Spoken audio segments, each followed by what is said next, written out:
एक बेटा ऐसा भी। हेलो माँ, मैं रवि बोल रहा हूँ। कैसी हो माँ? मैं ठीक हूँ। बेटे, यह बताओ, तुम और बहू दोनों कैसे हो? हम दोनों ठीक हैं माँ। आपकी बहुत याद आती है। अच्छा सुनो माँ, मैं अगले महीने इंडिया आ रहा हूँ तुम्हें लेने। क्या? हाँ माँ, मैं आ रहा हूँ इंडिया में तुमको लेने। अब हम सब साथ ही रहेंगे। नीतू कह रही थी माँ जी को अमेरिका ले आओ, माँ अकेली बहुत परेशान हो रही होगी। हेलो, सुन रही हो माँ? हाँ बेटे। बूढ़ी आंखों में खुशी के अश्रु धारा बह निकले। बेटे और बहू का प्यार नस नस में दौड़ने लगा। जीवन के 70 साल गुजर गए। सावित्री ने जल्दी से अपने पल्लू से आंसू पोंछे और बेटे से बात करने लगी। पूरे 2 साल बाद बेटा घर आ रहा है। बूढ़ी सावित्री ने मोहल्ले भर में दौड़ दौड़ कर ये खबर सबको सुना दी। सभी खुशी के मारे सांस की छान ली कि चलो बुढ़ापा चैन से बेटे और बहू के साथ गुजर जाएगा। रवि अकेला आया। उसने कहा कि माँ, हमें जल्दी वापस जाना है, इसलिए जो भी रुपया पैसा किसी से लेना है वह लेकर रख लो। तब तक मैं किसी प्रॉपर्टी डीलर से मकान की बात करता हूँ। मकान? माँ ने पूछा। हाँ माँ, अभी मकान बेचना पड़ेगा, वरना कौन इसकी देखभाल करेगा? माँ कुछ सोचने लगी। हम सब तो अमेरिका में ही हैं।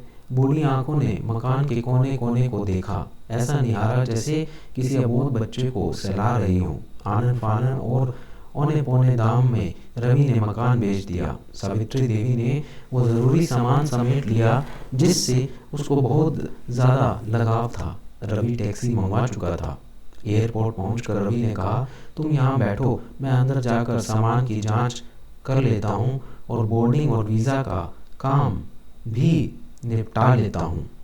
माँ वहीं बैठ गई जहाँ रवि उसे छोड़ कर गया था। ठीक है बेटे। सावित्री बेंच पर बैठ गई। काफ़ी समय बीत चुका था। वहाँ बैठी सावित्री देवी बार बार उस दरवाजे की तरफ देख रही थी जिसमें रवि गया था, लेकिन अभी तक बाहर नहीं आया। शायद अंदर बहुत भीड़ होगी, सोच कर बूढ़ी आंखें फिर से टकटकाई लगाए देखने लगी। अंधेरा हो चुका था।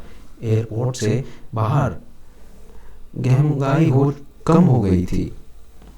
तभी किसी ने कहा, माँ जी, आप यहाँ कैसे बैठे हैं? किससे मिलना चाहते हैं? तब माता ने बोला, मेरा बेटा अंदर गया था टिकट लेने, वह मुझे अमेरिका ले जा रहा है। सावित्री देवी ने घबरा कर कहा, लेकिन अंदर तो कोई पैसेंजर नहीं है।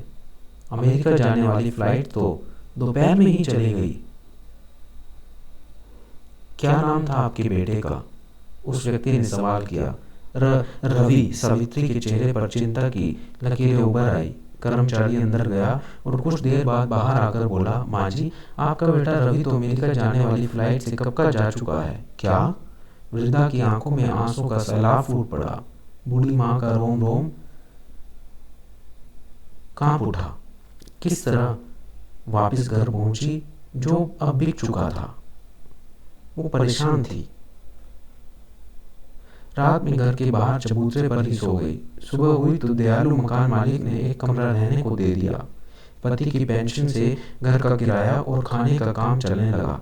समय गुजरने लगा। एक दिन मकान मालिक ने वृद्धा से पूछा, माँ जी, क्यों नहीं आप अपने किसी रिश्तेदार के यहाँ चली जाती? आपकी उम्र भी बहुत हो गई है, अकेली कब तक रह पाएंगी? माता ने कहा, हाँ, चली तो जाऊं, लेकिन मैं सोचती हूँ कल मेरा बेटा आया तो यहाँ फिर कौन उसका ख्याल रखेगा? आंख में आंसू आने लग गए। दोस्तों, माँ बाप का दिल कभी मत दुखाना। माँ तो माँ होती है।